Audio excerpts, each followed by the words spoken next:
पूरे भारत में महादेव के 12 ज्योतिर्लिंग हैं और उन्हीं में से 3 ज्योतिर्लिंग महाराष्ट्र में स्थित है और उन 3 ज्योतिर्लिंगों में से एक है घुस्मेश्वर महादेव या घृष्णेश्वर महादेव, जो कि 12वां ज्योतिर्लिंग है और काफ़ी फेमस है और दूर दूर से लोग यहाँ पे दर्शन करने आते हैं। तो आइए हमारे साथ महादेव का दर्शन करते हैं। Hello guys, good morning all of you. कैसे हैं दोस्तों आप सभी? आई होप आप सभी मस्त होंगे, व्यस्त होंगे और जबरदस्त होंगे। तो mister India wife super blogs के एक नए वीडियो में आप सभी का स्वागत है, हार्दिक अभिनंदन है। हमारे साथ पूरे वीडियो में बने रहें और महादेव का दर्शन करें। निश्चित ही आपको बहुत ही मजा आने वाला है भगवान भोलेनाथ के 12वें ज्योतिर्लिंग घृष्णेश्वर महादेव या घुस्मेश्वर महादेव के दर्शन करने में। तो दोस्तों, जैसा कि आपने पिछले वीडियो में देखा होगा, हम आए थे भद्रा मारुति मंदिर हनुमान जी का दर्शन करने के लिए और दर्शन करने के बाद हम सीधे निकल लिए घृष्णेश्वर महादेव या घुस्मेश्वर महादेव मंदिर पे दर्शन करने के लिए भगवान महादेव का,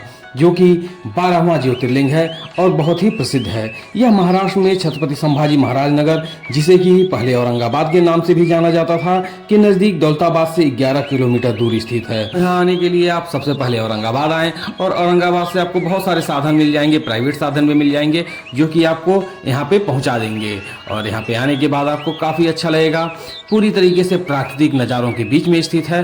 और हाँ, यहाँ पे एक चीज़ और है कि यहाँ पे पुरुष जो हैं यानी मेल पर्सन को अपने ऊपर के वस्त्र पूरी तरीके से निकालने होते हैं। हाँ, वो पैंट पैजामा वगैरह कुछ भी पहन सकते हैं, जींस वगैरह पहन सकते हैं, लेकिन ऊपर का जो हिस्सा है वो पूरी तरीके से खुला रहता है। इस मंदिर के नज़दीक ही बौद्ध भिक्षुओं द्वारा निर्मित एलोरा की प्रसिद्ध गुफाएं भी स्थित हैं। इस मंदिर का निर्माण अहिल्याबाई होलकर ने करवाया था। शहर से दूर स्थित यह मंदिर सादगी से परिपूर्ण है और बेलूर गांव में स्थित है। यह जो आप पोखरा देख रहे हैं, यही तालाब जो है इस मंदिर के उत्पत्ति का मुख्य कारण बना था। इस ज्योतिर्लिंग के विषय में पुराणों में यह कथा वर्णित है कि दक्षिण देश में देवगिरी पर्वत के निकट सुधर्मा नामक एक अत्यंत तेजस्वी तपोनिष्ठ ब्राह्मण रहते थे। उनकी पत्नी का नाम सुदेहा था। दोनों में परस्पर बहुत प्रेम था। किसी प्रकार का कोई कष्ट उन्हें नहीं था, लेकिन उन्हें कोई संतान नहीं थी। ज्योतिष गणना से पता चला कि सुदेहा के गर्भ से संतानोत्पत्ति हो ही नहीं सकती।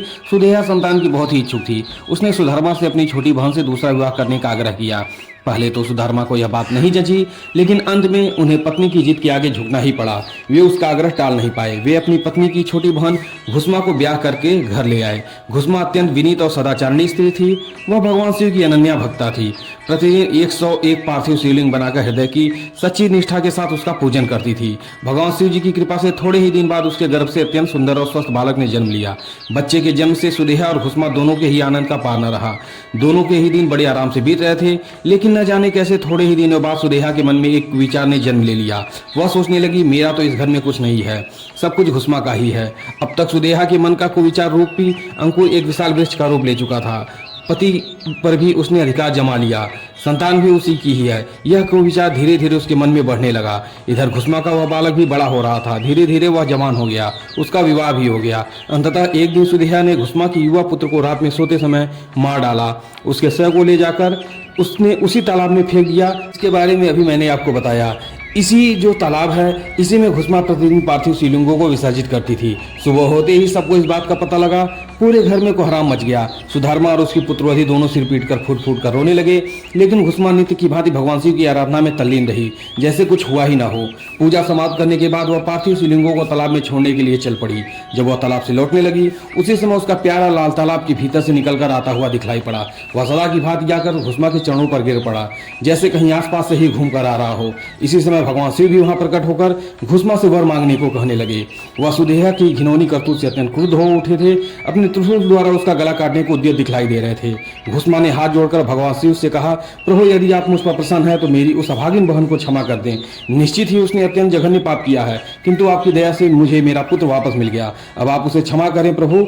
मेरी एक प्रार्थना और है, लोक कल्याण के लिए आप इस स्थान पर सर्वदा के लिए निवास करें। भगवान शिव ने उसकी ये दोनों बातें स्वीकार कर ली और ज्योतिर्लिंग के रूप में प्रकट होकर वहीं निवास करने लगे। सती शिव भक्ता घुस्मा की आराध्या होने के कारण ये वहां घुस्मेश्वर महादेव के नाम से विख्यात हुए। घुस्मेश्वर ज्योतिर्लिंग की महिमा पुराणों में बहुत विस्तार से वर्णित की गई है।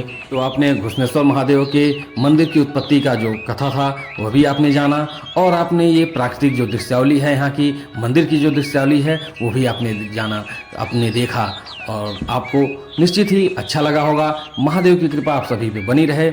यह वीडियो आपको कैसा लगा यह भी हमें कमेंट करके जरूर बताएं। अगर आप हमारे चैनल पे नए हैं तो प्लीज़ सब्सक्राइब करें, ज़्यादा से ज़्यादा शेयर करें, लाइक करें, हमारे सारे वीडियो को प्यार दें और हमारे चैनल को बहुत ढेर सारा प्यार दें, आशीर्वाद दें और जितना ज़्यादा से ज़्यादा सपोर्ट हो सके उतना सपोर्ट करें, क्योंकि अगर आपका सपोर्ट होगा तो फिर हमारा भी मनोबल बढ़ेगा और हम और भी अच्छी अच्छी जगहों पे जाएंगे, एक्सप्लोर करेंगे और आपके लिए नया नया वीडियो बनाएंगे ताकि आपको वहाँ के बारे में पता चल सके और आप घर बैठे अब इस वीडियो के माध्यम से सारी जानकारी ले सकें और सब कुछ देख सकें। और जब भी आपकी इच्छा हो आप यहाँ पे जरूर आएँ। अगर आप यहाँ पे आए हैं, इसके बारे में आप जानते हैं तो भी हमें कमेंट करके जरूर बताएं। तो दोस्तों, पूरा मंदिर घूमने के बाद, महादेव का दर्शन करने के बाद हम सीधे आ गए यहाँ पे स्थित एक रेस्टोरेंट पे। ये काफ़ी फेमस है। जो हमारे ड्राइवर साहब हैं उन्होंने बोला कि यहाँ पे ये सूर्या रेस्टोरेंट है और मंदिर के थोड़ा सा आगे बढ़ने पे जैसे ही आप एलोरा की तरफ बढ़ेंगे वहीं पे आप स्थित है, यह मेन मार्केट में ही।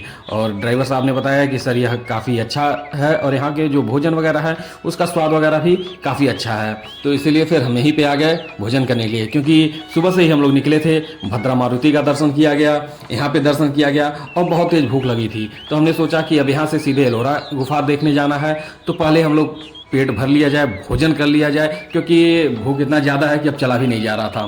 तो हमने जल्दी से भोजन मंगाया और हमने भोजन किया। आप भी यहाँ पे आएँ तो यहाँ पे भोजन करने आएँ और मतलब निश्चित ही आपको अच्छा लगेगा, क्योंकि हमने यहाँ भोजन किया तो टेस्ट सच में काफ़ी अच्छा था। तो आप भी जब भी आएँ यहाँ पे भोजन कर सकते हैं। और फिर यहाँ से हम निकलेंगे अभी एलोरा के लिए। तो दोस्तों, हमारे साथ पूरे वीडियो में बने रहें, ढेर सारा प्यार दें। अगर आपको और भी जानना है तो हमें कमेंट जरूर करें कि और कहाँ पे हम जाएं, किस जगह पे एक्सप्लोर करें। ठीक है दोस्तों, मिलते हैं अगले वीडियो में जो है एलोरा की गुफाएं। ठीक है, बाय।